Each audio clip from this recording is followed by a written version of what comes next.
생생경제. 네, 초저금리 시대입니다. 적은 돈 투자처 찾고 싶은 분들 많이 있을 텐데요. 부동산도 주식시장도 지금은 별 수익을 내지 못하고 있습니다.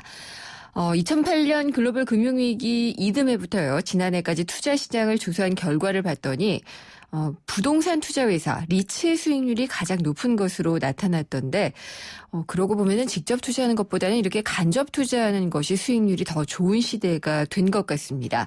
투자 방향이 바뀌고 있는 것인지 잠시 후 김은경 생생경제 3부에서 광고 듣고 인터뷰에서 자세히 짚어보도록 하겠습니다.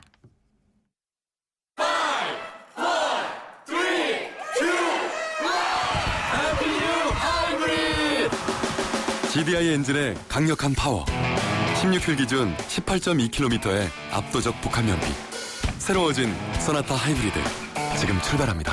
New thinking, new possibilities. 현대자동차. 김윤경의 생생경제. 논란이 되고 있는 경제 이슈에 생생경제가 떴다.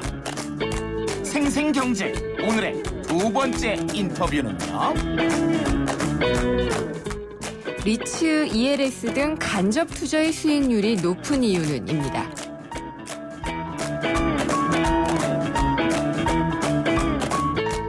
생생경제 3부 함께하고 계십니다. 불황이 계속되고 있어요. 그래서 사는 게 힘든 분들도 많고요. 근데 여유가 있더라도 불리지도 못하고 그러니까 특별히 투자할 곳이 없다면서 고민하시는 분들이 상당히 많습니다. 근데 이런 가운데에서도 언제나 승자는 있던데요. 2008년 글로벌 금융위기 이듬해부터 지난해까지 투자시장을 분석해 봤더니 승자는 부동산 투자회사, 부동산에 투자하는 리츠였다고 합니다. 리츠가 이렇게 수익률이 높은 줄은 저도 다시 한번 알게 되는데요. 최근 몇 년 동안 좀 달라진 자산투자 패러다임에 대해서 자본시장연구원의 황세훈 자본시장 실장님과 자세히 알아보도록 하겠습니다. 안녕하십니까, 실장님? 네, 안녕하세요. 네. 이거 한신문이 조사한 것 같던데 작년까지 6년간의 투자시장의 수익률을 봤더니 상위권이 대부분은 이 직접 투자하는 상품이 아니라 간접 투자 상품이더라고요. 네네, 그렇게 나온 걸로 이렇게 조사가 되었고요. 예. 최근에 나온 주요 자산 투자 수익률 분석에 관한 보고서를 살펴보면 수익률이 1위에서 3위까지가 모두 간접 투자 상품이 차지하고 있습니다. 물론 모두가 이제 부동산에 관련된 상품들은 아니었고요. 네. 그렇지만 구체적으로 살펴보니까 1위가 리츠였고요. 네. 2위가 부동산 펀드, 그리고 예. 이제 3위가 주식형 펀드인 것으로 나타났습니다. 이번 그렇군요. 수익률 조사에서는 이러한 상품들 말고도 이제 코스피라든지 회사채, 채권형 펀드, 정기예금이라든지 국고채, 그리고 주택 직접 투자 등이 이제 포함이 되었었는데, 네. 말씀드린 바와 같이 수익률 상위를 차지하고 있는 상품들은 주로 이제 간접 투자 상품들이었다라는 그런 네. 특징들이 이제 관찰이 되었죠. 그렇군요. 네네. 그러면요, 지금 리츠라고 하면은 보통 이제 부동산 투자 회사라고 하지만 사실은 하나의 펀드잖아요. 리츠는 펀드의 일종이라고 보실 수도 있겠고요. 그래서 부동산 펀드가 지금 따로 항목이 있던데 네네. 두 개는 어떻게 다른 건가요? 하나는 이제 주식 회사이고요. 다른 네. 하나는 이제 우리가 흔히 펀드라고 얘기하는 집합 투자 기구다. 네. 그렇게 차이점이 있습니다. 구체적으로 이제 차이점을 한번 살펴보면 리츠와 부동산은 투자자들의 돈을 모아서 특정 부동산에 투자한 후에 예. 투자 운용 수익을 투자자들에게 돌려주는 상품이다. 뭐 이런 점에서는 공통점을 가지고 있습니다. 네. 다만 이제 이 둘 간에는 투자 수익의 지급 방식에 좀 차이가 있거든요. 어떻게 다른가요? 리츠는 주식의 형태로 발행을 하고요. 네. 그다음에 부동산 펀드는 집합 투자 기구이기 때문에 수익증권을 발행을 하게 됩니다. 다시 말해서 리츠는 배당금의 형태로 이제 수익을 지급을 하게 되는 것이고요. 네. 그다음에 부동산 펀드는 수익증권에 대한 배당 수익으로 이제 지급을 하게 되는 겁니다. 따라서 이제 리츠에 투자를 하시게 되는 분들은 리츠의 주주가 되시는 거다라고 생각을 하시면 되고요. 네. 부동산 펀드 같은 경우에는 주주의 자격이 아니라 펀드 가입자의 자격을 얻게 되는 것이죠. 예. 이제 이러한 차이가 거래 방식에 있어서도 조금 차이를 가지고 오고 있는데, 예를 들어서 이제 만기가 오기 전까지 예를 들어 현금화가 좀 필요한 경우들이 충분히 발생할 수 있잖아요. 예, 중도에 좀 환매를 하고 싶은 중도에 경우? 환매를 한다거나 아니면 투자분을 조금 현금화할 그런 네. 필요성은 모든 투자자들이 가지고 계실 텐데요. 리츠 같은 경우에는 이 주식이고요. 한국 거래소에 상장이 되어 있습니다. 네. 그렇기 때문에 필요한 경우에는 거래소에서 매각을 함으로써 투자 자금을 손쉽게 이제 현금화가 할 수가 있죠. 네. 다만 부동산 펀드 같은 경우에는 중도 환매가 불가능합니다. 펀드가 결산을 하고 해산을 할 경우에만 가능하군요. 예, 그렇습니다. 네. 중도 환매가 불가능하기 때문에 네. 현금성에 있어서는 리츠에 비해서는 부동산 펀드가 조금 더 불리한 측면이 있죠.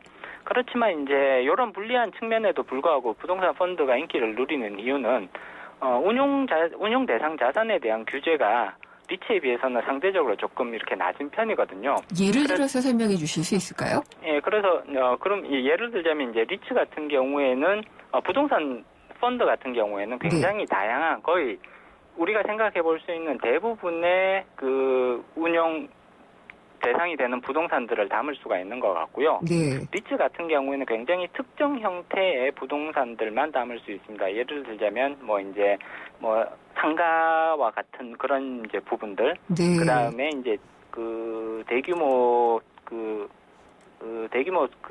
투자 수단이 되는 그런 이제 부동산들로 일부 부동산들이 제한이 되고 있거든요. 네. 임대 전용 부동산이라든지 이러한 방식으로 굉장히 이제 부동산의 취득 가능성들이 일정 부분 제한이 있기 때문에 상대적으로 리츠가 부동산 펀드에 비해서는 운용 자산에 있어서는 조금 더 강한 규제가 있다라고 보시면 될 것 같습니다. 부동산 투자 부동산 펀드 같은 경우에는 우리가 상상할 수 있는 모든 부동산 상품들이 가능하다고 하셨는데요. 네네. 좀 특이한 경우는 뭐 어떤 게 있을까요? 기본적으로 보시면 예. 이제 현재 가장 많이 이제 포함되고 있는 것이 이제 업무용 빌딩, 네. 그 다음에 이제 대규모 상가 시설, 그리고 임대주택이라든지 이런 것들이 다 이제 부동산 펀드에 해당되는 것이고요. 네. 그리고 최근 들어서는 해외 부동산에 관련된 부분도 상당 부분 늘어나고 있는 것 같습니다. 그렇군요. 해외 대규모 상업 단지라든지 아니면 네. 비즈니스 호텔 같은 그런 부분들이 부동산 펀드에 있어서 중요한 투자 대상으로 이제 부각되고 있는 상황인 거죠. 네, 그렇군요. 네. 근데 그동안에는 그냥 집을 샀잖아요. 네네. 집을 사거나 상가를 사거나 땅을 사거나 이런 식으로 직접 투자를 했는데 네. 부동산도 그러면은 이제 간접 투자의 시대가 오는 건가요? 직접 투자에서 간접 투자로 점차 바뀌고 있는 것이 트렌드인 것 같다라고 평가를 해볼 수 있을 것 같습니다. 예. 물론 이건 우리나라에만 국한되는 얘기는 아닌 것 같고요. 외국에서 있어서도 이제 폭넓게 관찰되는 그런 이제 트렌드의 변화, 패러다임의 변화라고 봐야 할 것 같거든요. 예. 사실 그동안 우리나라에서는 간접 투자에 비해서 직접 투자의 비중이 지나치게 높았다고 평가해 볼 수가 있을 것 같아요. 부동산만요? 아니면 다? 부동산이나 주식시장 등이 모두 모두. 이러했습니다. 예. 네. 그렇지만 이제 자산시장의 성숙도가 높아지고 있고요. 그리고 매우 높은 수준의 분화와 전문화가 진행되고 있습니다. 금융상품들, 부동산 상품들이 점점 더 복잡해지고 있고 네. 위험성들을 개인들이 정확하게 분석해내기에는 점점 더 어려워지고 있는 것이 사실이거든요. 그렇죠. 따라서 이러한 상황이라면 개인들이 직접 투자보다는 간접 투자의 방식으로 이렇게 옮겨가는 것이 더 유리하지 않겠느냐.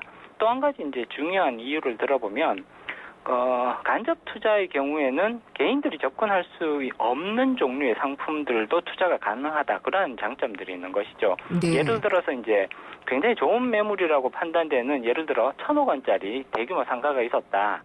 그러면 개인들은 사실은 이러한 상가에 직접적인 투자를 하는 것은 현실적으로 거의 불가능하거든요. 어렵죠. 네, 예. 그렇지만 이제 이걸 간접 투자의 방식으로 해서 자금을 집중적으로 모으게 되면 네. 충분히 투자가 가능하고 고수익의 창출이 가능하다라는 쪽으로 이제 인식이 바뀌어가고 있는 것 같습니다. 그럼 지금 간접 투자의 트렌드 변화에 대한 것들 그리고 네네. 어느 정도의 장점에 대해서는 말씀을 해주셨는데요. 네. 간접 투자하면은 어쩐지 좀 그 수익도 간접적으로 얻을 것 같고 단점도 없지는 않을 것 같은데 어떤 게 있을까요? 간접 투자가 직접 투자에 비해서 더 이렇게 수익률이 낮다라는 인식이 사실은 가장 문제인 것 같은데요. 예. 현실적으로 살펴봤을 때 간접 투자가 직접 투자에 비해서 수익률이 더 낮지 않다는 것이 학계의 일반적인 평가이고요. 그렇군요. 많은 보고서에서 지적되고 있는 부분입니다. 예. 그리고 이제 직접 투자 같은 경우에는 의외로 그 투자의 기간, 그러니까 투자 지속 기간이 상대적으로 간접 투자에 비해서 짧았던 것으로 그렇게 나타나고 있고요. 그렇기 때문에 특히나 이제 부동산이나 혹은 다른 종류의 자산에 있어서도 마찬가지고 단기 투자보다는 장기 투자가 평균적으로 봤을 때 더 높은 수익을 낸다라는 네. 거는 공통적으로 받아들여지는 이제 사항인 거거든요. 따라서 이러한 점들을 고려해봤을 때 간접 투자가 직접 투자에 비해서 뭔가 왠지 수익률이 낮다라는 이러한 인식은 조금 네. 불식될 필요성이 있는 거죠. 그건 어쩐지 그런 것이고 사실은 네네. 아닌 거군요. 네, 실질적으로 통계나 혹은 보고서를 통해서 그 분석을 해보면 네. 간접 투자의 수익률이 직접 투자에 비해서 절대 더 낮지 않다라는 예. 게 전반적인 결론입니다. 그러면은 앞으로 이 주식이든 뭐 채권 같은 경우 조금 다를 수가 있을 것 같고요. 부동산이든 네네. 다 간접 투자 쪽으로 많이 가게 될까요? 개인적으로는 그렇게 예상을 하고 있고요. 예. 주식, 부동산, 좀 전에 채권도 말씀하셨는데 예. 채권조차도 간접 투자의 방식이 훨씬 더 대중화가 되지 않을까, 아, 그래요? 일반적인 투자 방법으로 정착해 나가지 않을까, 그렇게 이제 예상을 하고 있습니다. 네. 사실 이런 트렌드는 이미 일정 부분 시장에서 관찰되고 있는 것 같고요. 부동산 시장이라든지 혹은 주식 시장에서도 직접 투자보다는 간접 투자의 비중이 꾸준하게 높아지고 있는 것이 사실이거든요. 네. 따라서 이거는 이제 패러다임의 변화로서 시장에 잘 정착될 것 같다라는 예상을 해볼 수 있을 것 같습니다. 그러면은 주식 시장 중에서도 요즘 보면은 그냥 직접 내가 어떤 종목을 갖고 있다 보다는 펀드의 시대가 열린 것은 확실하거든요. 네네. 근데 이 펀드에서 더 나아가서 네. 상품들이 굉장히 다양해요. 그러니까 뭐 ELS, 뭐 ELW 뭐 이런 상품들이 상당히 많이 있는데 네네. 이런 것도 하나의 간접 투자라고 봐야지 되겠죠? 간접 투자로 보시는 게 더 타당하실 것 같고요. 예. 특히나 이제 최근 들어서 굉장히 큰 인기를 끌고 있는 ELS 같은 상품도 네. 그 상품의 구성은 그 상품의 수익률은 주가 지수나 혹은 개별 종목의 주가에 직접적으로 연동이 되어 있지만 그 구성 내용을 보면 오히려 채권에 투자되는 부분들이 상당히 많거든요. 그래요? 예, 이런 것들은 그래서 이런 것들은 직접 투자의 영역보다는 간접 투자의 영역이다. 예. 그렇게 이제 말씀드릴 수 있을 것 같고요.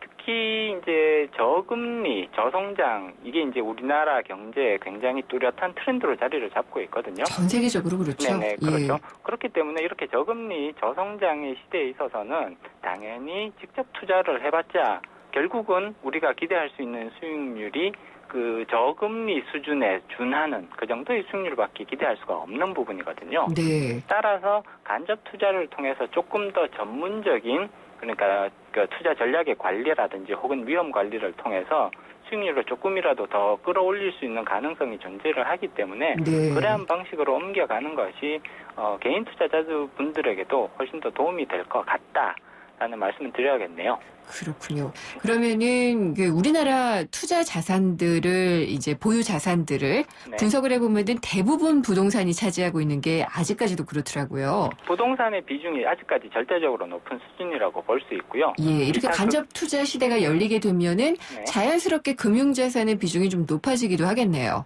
그럴 가능성은 충분하다라고 평가를 할 수가 있을 것 같습니다. 일단 간접 투자 자산, 그러니까 간접 투자 문화가 이제 확장이 되게 되면 기본적으로 중요한 게 특정 자산에 집중적으로 투자하는 것보다는 네. 굉장히 다양한 자산에 분산 투자를 하는 것을 선호하실 수밖에 없거든요. 계란은 나눠서 담아야지 되는. 예, 네. 그렇죠. 그렇게 함으로써 이제 위험도 상대적으로 줄이게 되고 예. 또 일정 부분 수익성도 향상되는 부부분들이 있기 때문에 간접 투자의 방식이 이제 점점 더 확대될 것으로 보인다면 당연히 네. 지금처럼 이렇게 부동산에 집중적으로 네. 투자되어 있는 이런 상황이 상당 부분 개선될 가능성이 높다라고 평가할 수 있을 것 같습니다. 잘 들었습니다. 오늘 말씀 감사합니다. 네, 감사합니다. 자본시장연구원의 황세훈 자본시장 실장이었습니다. 차오가 같네 차오가 같아 2588 2588 대리운전 2588 2588 좋아요 대리운전입니다. 역삼동에서 일산이요. 2명 필요하시다고요? 일용이와 홍제동 김수미 보내라고요? 네, 차오로 찾아서 연락드릴게요. 차오로 정렬 2588 2588 예, 생생경제 3부 함께 하셨고요. 잠시 후 4부에서는 경제뉴스 뒤집기 그리고 생생로펌이 준비가 되어 있습니다. 오늘 경제뉴스 뒤집기에서는요. 정부가 공공기관 또 공기업의 인사비리를 없애겠다고 외부 전문가들로 꾸려주는 인사위원회를 만들겠다라고 하는데요. 얼마나 효과가 있을지 한번 짚어보겠습니다. 그리고 생생로펌 시간에는 과대 광고를 기반으로 쓰여진 뉴스 이 믿었다가 손해봤을 경우에 법적 대응이 가능한지 알아보도록 하겠습니다. 궁금한 점이나 의견 있으면요. 문자 짧은 건 50원, 긴 건 100원이 부과되는 휴대전화 우물정의 0945번으로 보내주셔도 되고요. YTN 라디오의 앱 예스나 웹사이트 김윤경의 생생경제 게시판에 남겨주시면 됩니다. 저는 잠시 후 4부에서 뵙겠습니다. 경제를 위한 바른 시각, 본질에 다가가는 심층 분석, 가치를 추구하는 정확한 해석. YTN 라디오 김윤경의 생생경제. 건축과 인테리어에 대한 모든 것 경양 하우징 페어. 건축 전시회 가자, 꼭 가야 하는 곳. 건축 전시회 가자, 경향 하우징 페어. 2015년 2월 26일부터 킨텍스. 경양 하우징 페어. 여보세요? 정우 오빠, 씻었어요? 네, 씻었어요. 그럼 토너, 에센스, 아이크림, 로션 단계별로 알지? 아, 왜, 귀찮냐? 아니야. 남자 어려워하지 말고 우르보스. 무심한 듯 발라도 하루 종일 촉촉. 우르보스 올인원 모이스처라이저. 남자를 아니까 우르보스. 이건 왜? 뉴스에선 볼 수 없었던 뉴스 속 스토리. 경제 뉴스 뒤집기 한판. 세상의 베이스가 되다 포스코 협찬으로 김윤경의 생생경제 4부 시작하겠습니다. 경제뉴스 뒤집기 시간이고요. 오늘은 한국경제신문의 허원순 논설위원과 함께합니다. 안녕하십니까? 네, 안녕하십니까. 네, 정부가 이 공공기관, 공기업의 인사비리를 뿌리 뽑겠다라고 얘기를 하면서 예. 2015년 공공기관 인력 운영 추진계획을 확정했다라고 발표를 했는데요. 그렇습니다. 어떤 내용이 골자인가요? 예, 뭐 여러 가지 이제 들어가 있는데 예. 크게 봐서 두 가지입니다. 하나는 이제 그 인사 원래 공공기관에서 뭐 이렇게 인력을 뽑는다 하는 개요. 이제 전체적으로 이렇게 뭐 17,187명인데 뽑는다는 개요가 있고, 다른 하나는 공공기관의 인사. 이게 네. 사실은 더 중요하다고 보는데, 인사에 그동안 좀 표현이 미안한 얘기입니다. 비리가 이게 좀 문제가 많다. 그래서 공공기관, 공기업과 정부 산하의 중 어떤 공공기관에 대한 인사를 투명하게 뽑고 사람들을, 예. 그다음 승진, 그 안에서 징계, 뭐 해고 이렇게 모든 인사 업무와 관련된 거를 확실하게 하도록 그 계획을 정부가 만들어서 이제 발표한 겁니다. 그러니까 그 중에 이제 대표적인 게 인사위원회를 만들어서 네. 기업마다 참 사실은 이 거대 공기업들 뭐 한전이다 뭐 우리 국내 공기업 얼마나 많습니까? 부끄러운 일이죠. 사람 하나 제대로 뽑고 관리 못한다는 거는 이 거대한 공룡이 부끄러운 네. 정말 부끄러운 일인데, 어쨌든 인사위원회를 의무적으로 설치해서 그 인사위원회는 외부 전문가, 물론 그 회사 뭐 대표라든가 CEO하고 관계가 없는 사람들로 해서 인사위원회를 구성하고, 그 위원회에서 채용에 관한 거, 면접에 관한 거, 승진에 관한 거, 징계에 관한 거, 이런 걸 모든 걸 거기 결정하게 했으니까 예. 인사를 두고 둘러싼 어떤 그런 부정, 청탁 뭐 이런 것들이 심하다고 판단했기 때문에 이런 결과가 나왔겠죠. 그러면은 각각의 공기업, 공공기관마다 이런 인사위원회가 생기는 건가요? 그렇습니다. 그래서 거기에 이제 전문가들이 들어가는데, 예. 그 말씀드린 대로 그 위원회가 이제 그런 인사 업무를 일체히 보는 거니까, 네. 뭐 좋게 말하면 감시 시스템이고, 어떻게 보면 감독 시스템이고, 그렇게 되는 셈이겠죠. 저는 나쁘게 보면은 또 하나의 권력이라고 생각이 되는데요.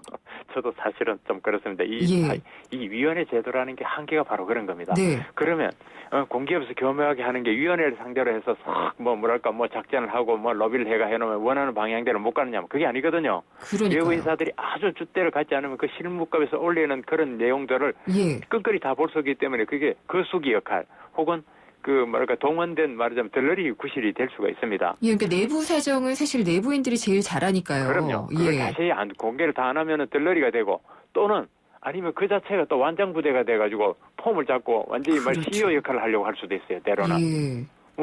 고위 임원들 어떻게 해서 부장들, 간부들 인사 어떻게 자료 가져와 봐라요. 인사 자료 다 들고 가서 다 볼 겁니까? 또는 그러니까 이 위원회 자체가 이래도 문제 저래도 문제. 거기서 일을 너무 많이 하려고 해도 네. 완장 부대들이 그냥 완장 차고 완전 그 점령구처럼 그렇게 하고요. 잘못하면 덜러리처럼 안에서 교묘하게 되는 거니까 사실은 이래도 문제 저래도 문제거든요. 그러니까 네. 이런 감시위원회 제도는 항구적으로 갈 수는 없는 겁니다. 그냥 과도기적으로 오죽 답답하니까 정부가 이런 거 만들어서 함부로 못하게 했겠냐 하는 거지, 실제로 이게 어떤 뭐 지속 발전하다가 계속 갈 인사 시스템 될 수가 없는 거죠. 만약에 된다면 이게 또 얼마나 큰 권력이 돼버리겠습니까? 그러니까요. 근데 네. 외부 전문가라는 것도 조금 문구상으로 애매한 것이 이 관련 분야의 전문가를 얘기를 하는 건지 인사와 관련된 전문가를 얘기하는 건지도 모르겠네요. 맞아요. 그것도 그렇습니다. 일단은 외부 전문가라고 해서 그 회사와 직접 관계 없는 사람이라고는 해뒀는데 예. 그 회사 일과 직접 관계 없으면 그 인사의 특성을 모른단 말이에요. 어떤 사람이 그러니까요. 문제를 잘하는지. 예. 또 잘하는 사람은 그동안 우리가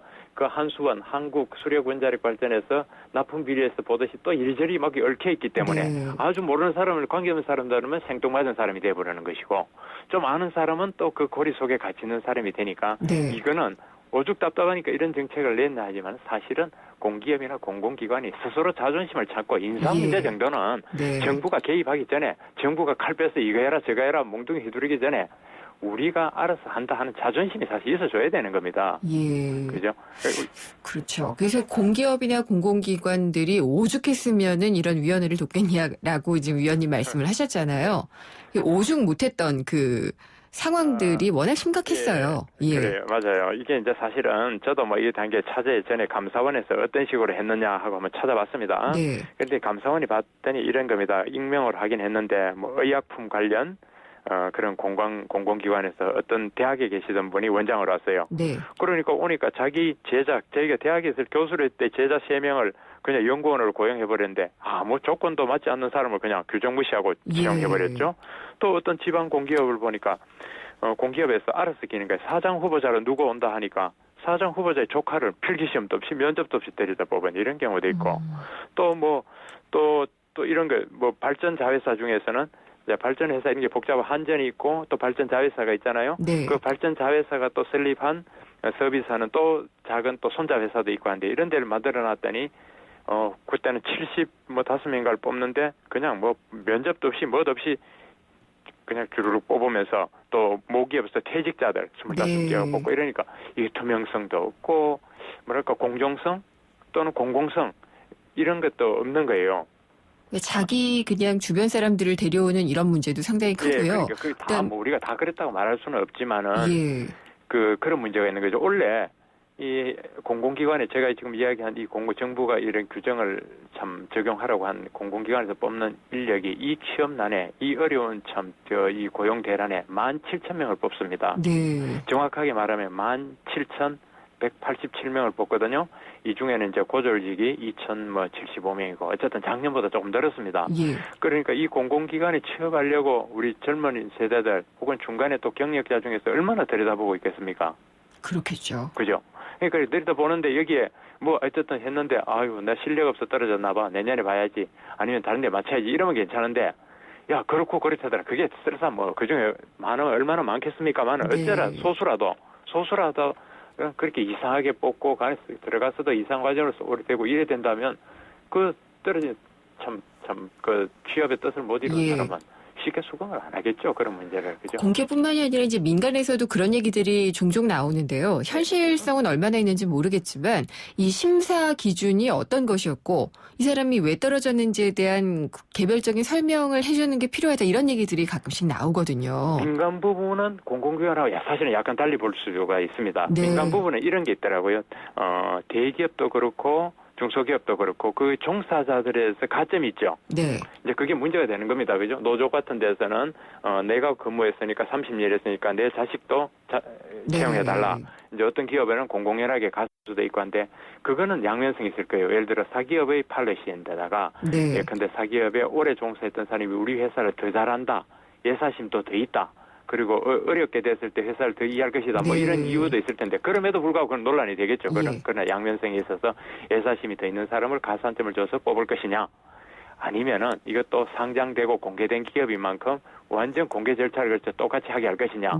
뭐 그거는 약간의 전 논란이 있을 수 있다고 봅니다. 그건 회사마다 할 텐데. 근데 이거는 공기업이고 공공기관이잖아요. 그죠? 그렇죠. 그래서 이게 만약에 이게 중심이 안 잡아주면 우리가 대기업에 예를 들어 뭐 현대자동차부터 그래서 많은 대기업들이 노조에서 노사협의를 할 때 월급 올리는 것 대신에 내 자식들 여기 취업하게 해달라는 그런 조항을 끼웠는데 굉장히 많거든요. 고용 승계라고 하죠. 그렇습니다. 얼마 지난주엔가 그 사실은 그 정부에서 발표한 그 수치가 나온 것도 있습니다. 많은 대기업 우리나라 뭐 대기업 10군데 중에 7군데였나요? 3군데나 하여튼 그 정도로 그런 게 단체 협약이 되어서 가산점을 주고 꼭 말씀드린 대로 고용 승계가 이루어지는 게 이제 네. 논란이 되잖아요. 뭐 일자리가 많으면 아무 상관없는데 젊은 세대들이 볼 때 지금 뭔가 공정하지 않다. 그러게요. 페어하지 예. 않다. 이렇게 되면 이게 곤란해진단 말이죠. 지속가능.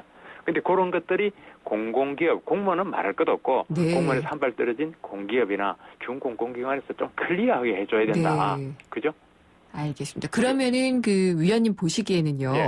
이 위원회가 뭐 소개 성과를 이루면 좋을 것 같고요. 예. 그것 말고도 이 공기업 공공기관의 인사 비리를 좀 뿌리 뽑기 위한 근본적인 솔루션은 없을까요?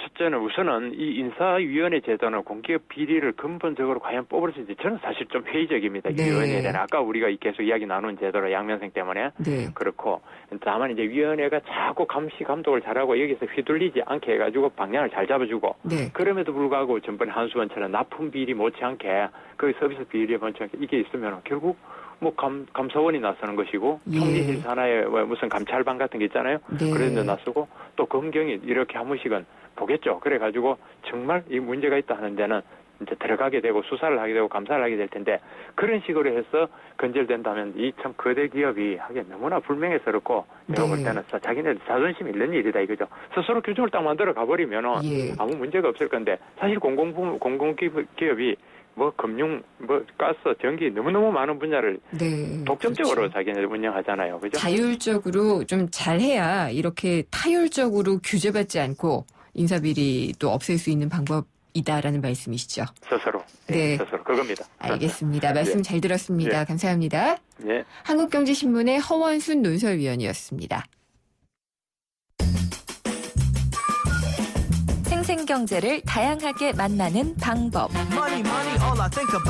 YTN 라디오 앱 예스와 YTN 라디오 웹사이트, 팟캐스트를 통해서 실시간 청취와 다시 듣기가 가능합니다. 언제 어디서나 손쉽게 만날 수 있는 생생경제.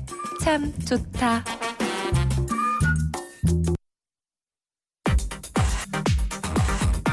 모르면 당하는 경제 법률 생생로펌. 저는 기사를 쓰는 사람이다 보니까 이게 기사인지 광고인지는 자세히 들여다보면 구분할 수가 있거든요. 근데 그냥 일반 독자들이나 청취자들, 이 광고하고 어떻게 기사를 구분을 하겠어요? 이것이 결국은 법률적인 문제로 이어지기도 하거든요. 오늘은 이런 내용들 알아보도록 하겠습니다. 법무법인 한별의 안병환 변호사 나오셨습니다. 안녕하십니까? 네, 안녕하세요. 광고인지 기사인지 모르는 거 정말 많잖아요. 네. 그래서 이 광고형 기사가 일반 소비자들에게 피해를 주고 이게 그 법률적으로 문제가 되는 사례들이 꽤 있죠. 네, 일단 사실에 근거하고 무엇보다 객관적이어야 할 언론 기사가 네. 사실상 광고로 이용되는 경우는 물론 정도의 차이는 있기는 합니다만은 우리가 종종 접하게 될 수 있는 그런 경우죠. 노골적으로 특정 업체나 제품을 광고하는 내용부터 네. 특정 업체의 입장만을 대변하면서 뭐 경쟁 업체를 비방한다거나요. 또는 소비자들에게 어떤 잘못된 정보를 제공하는 경우까지 세부적으로 많은 차이를 보입니다. 오늘 살펴볼 최근 사례에서는 이런 기사형 광고와 관련된 언론사의 직접적인 책임 문제를 따져볼 필요가 있겠죠. 구체적으로 어떤 내용이 있었나요? 네, 일반 소비자들인 A씨 등이 언론사를 상대로 직접 제기한 손해배상 청구 소송이었습니다. A씨 등은 어느 언론사 인터넷 홈페이지에서 네. 어떤 인터넷 쇼핑몰에 대한 홍보성 기사를 읽게 되었는데요. 네. 사실 이 업체는 알고 보니 유령 업체였던 거죠. 근데 기사의 형태로 돼 있어 이거는 광고입니다. 뭐 이런 게 없었나 보죠?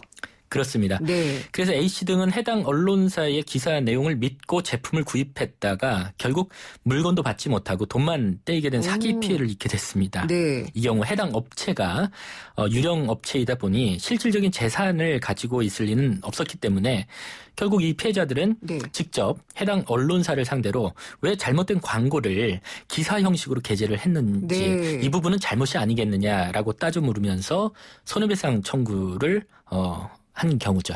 예, 그러면은 이게 사실관계를 일단 정확히 확인하지 않았기 때문에 네. 이 기자에 대해서도 부장이 혼낼 수가 있고요. 이제 문제의 책임을 물을 수가 있는데, 네. 근데 뭐 승인을 한 건 또 부장이었을 거니까, 부장이고 언론사였을 거니까 언론사의 책임이 있을 것 같아요. 네, 서울중앙지방법원의 판결이었습니다. 네. 결론적으로 보면 언론사가 정확한 사실조차 확인하지 않고 그 광고주의 일방적인 설명에 따라서 기사의 형식으로 그런 광고를 그대로 게재했다가 만일 독자들이 피해를 봤다면 네. 언론사는 피해자들에게 손해를 배상할 책임이 있다라는 판결이었죠. 그렇군요. 이에 따라서 해당 재판부는요. 언론사 홈페이지에 게재된 광고용 기사를 보고 인터넷 쇼핑몰 제품을 구입했다가 이 사기를 당한 A씨 등이 언론사 4곳을 이제 상대로 손해배상 청구 소송을 제기했는데 이 부분에 아니군요. 이 부분에 대해서는 피고들의 책임을 인정해서 원고 일부 승소 판결로 종결했죠. 네, 그러면 재판부가 판결문에서는 어떻게 언급을 했나요? 네, 재판부는 판결문에서 언론사가 업체로부터 전달받은 기사형 광고를 그대로 게재하는 경우에는 그것이 광고라는 것을 외형상 명백히 표시를 해서 네. 독자가 신중한 거래를 할 수 있도록 해야 된다라고 설명했고요. 이것을 위반한 결과 독자들에게 사기라든지 어떤 그런 재산상 피해를 입게 한 경우에는 보도 기사를 게재하는 등 동일한 책임을 져야 한다라고 설명하면서 결국 이 부분은 피해와의 어떤 상당히 인과관계가 있는 잘못이다라는 네. 취지로 손해배상 책임을 인정하는 결론을 내린 것이죠. 그 보도기사라는 것은 우리가 이렇게 없는 인터넷 쇼핑몰에 대한 광고를 기사처럼 게재해서 피해를 줬다. 이걸 기사로 쓰라는 말이겠죠. 뭐 그런 취지죠. 네. 네. 근데 이게 또 일부 승소라는 결론을 보면은요. 재판부가 이 원고 피해를 당하신 분들의 그 청구를 다 받아들이지는 않은 것 같은데요. 통상 그 손해배상 사건의 경우는요. 예. 손해를 이제 뭐 공평타당하게 분담 나누겠다라는 차원에서 피해자에게도 일정 부분 잘못은 없는지 이 부분을 꼭 따져 보거든요. 네. 이것을 이제 법률상 과실상계다 이런 차원에서 이루어지는데요. 최종적인 배상액을 조율하는 부분이 있죠. 이 사건의 경우도 재판부는요. 피고 언론사들의 책임은 기본적으로 인정하지만 그러나 독자들의 경우에도 일정 부분 잘못이 있다라는 점을 지적한 것입니다. 독자는 무슨 잘못을 한 거죠? 그러니까 재판부는 판결문에서 언급한 부분이요. 네. 독자들이 만약에 기사를 아주 세심하게 봤다면 예. 특정 업체를 홍보하기 위한 목적에서 작성된 기사라는 사실을 파악할 수 있다고 보인다. 이런 점을 언급했고요. 네. 그렇다면 그런 기사의 형식이지만 예. 광고의 색채가 짙은 이런 기사를 받아들일 때는 어느 정도 본인도 감안을 해야 된다라는 취지로 책임을 30%로 제한하는 그런 결론을 내렸죠. 변호사님도 이 광고성 기사 보셨어요? 네, 봤습니다. 그러면은 독자들이 이걸 보고 좀 이거 광고 아니야라고 의심할 만한 그게 있던가요? 아무래도 그 좀 경쟁 다른 제품을 네. 소개한다거나요. 이렇게 객관성 있는 그런 표현보다는 네. 한 업체가 그 제품을 홍보하는 데 필요한 여러 가지 좋은 점이라든지 지나치게 좀 쏠려 있었군요. 약간 주관적인 표현이 들어가 있고 그런 부분이 좀 문제였죠. 예, 그러면은 독자들도 어쨌든 책임을 어느 정도는 져야지 되는 거네요. 네. 이번 판결의 의미를 어떻게 이해하면 좋을까요? 네, 우선 사실관계를 정확하게 확인하지도 않고 사실상 광고를 이것을 기사의 형식으로 무분별하게 작성해 준 부분이 있다면 그동안 일부 아주 극히 일부겠지만 일부 언론사라든지 기자분들의 어떤 관행적인 부분에 대해서 법원이 어떤 법률적 책임을 인정하는 부분에서는 의미가 네. 있다라고 볼 수 있고요.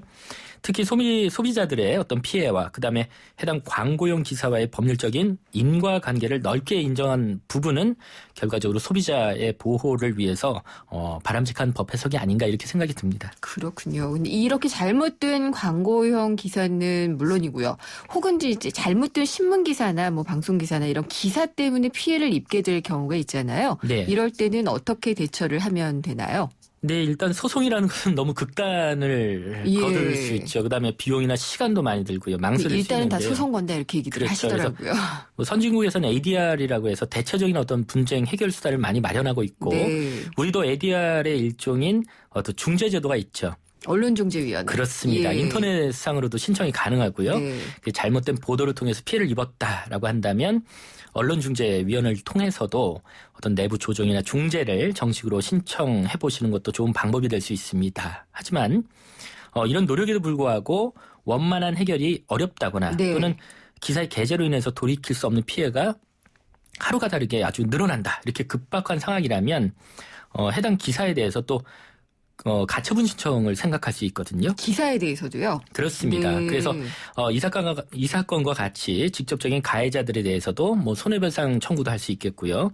또는 경우에 따라서는 물론 일정한 요건을 더 면밀하게 살펴야 되겠습니다만 네. 형사상 고소도 가능한 경우가 있죠. 여러 가지 법적인 어떤 권리 행사 방법에 대해서는 네. 신중하게 판단하시되 만약에 법률 전문가의 도움이 필요하다라고 네. 한다면 각종 무료 법률 상담소라든지 법률구조공단이라든지 이런 곳을 통해서 상담을 해보시는 것도 좋을 것 같습니다. 그렇군요. 저는 또 언론사에 몸담고 있기 때문에 개재 금지 가처분 신청이 가능하다는 점을 또 새로 알았는데 네. 이런 경우가 종종 있긴 있나요? 흔하진 않죠. 그런데 저도 네. 직접 어떤 언론에 대한 어떤 피해 때문에 신청을 예. 하는 경우가 있는데요.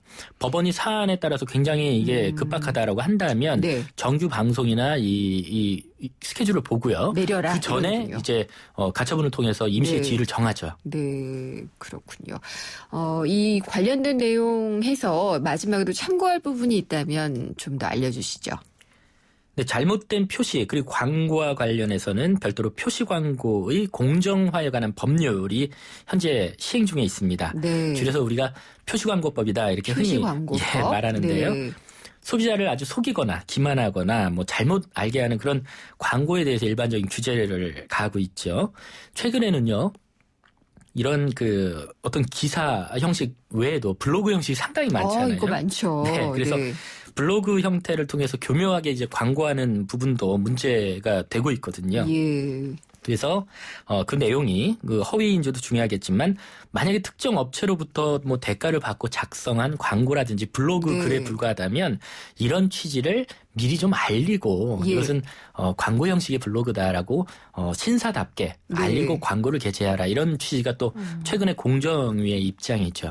참고하실 필요가 분명히 있습니다. 그러니까 이 블로그 같은 경우에 예전에 파워 블로거들 돈 받고 많이 이런 일을 해가지고 문제가 됐던 적이 좀 네. 있었잖아요. 그래서 이 블로그의 글은 어느 업체로부터 어떤 것을 지원받아 게재가 된 겁니다. 이렇게 요즘 쓰기는 하더라고요. 그렇죠. 그리고 공정위도 예. 그런 부분을 권하고 있고요. 네. 왜냐하면 그것이 광고라면 떳떳하게 광고임을 밝히고 예. 소비자들한테 정보를 제공하고 이렇게 하는 것이 맞겠죠. 네. 점점 더 복잡해질 것 같아요. 이런 부분은. 매체가 더 발전을 하고 있기 때문에. 오늘 말씀 잘 들었습니다. 감사합니다. 네, 감사합니다. 법무법인 한별의 안병환 변호사였습니다. 우리 집 통신 대표 번호 101. TV지를 101로 인터넷을 101로 홍보이도 101로 모두 가입해 CCTV만 봐도 101로 함께 101. 우리 집 통신은 101로 모두 다 해결해요. LG U+. 건축과 인테리어에 대한 모든 것 경양 하우징 페어. 건축 전시회 가자 꼭 가야 하는 곳 건축 전시회 가자 경향 하우징 페어 2015년 2월 26일부터 킨텍스. 경양 하우징 페어.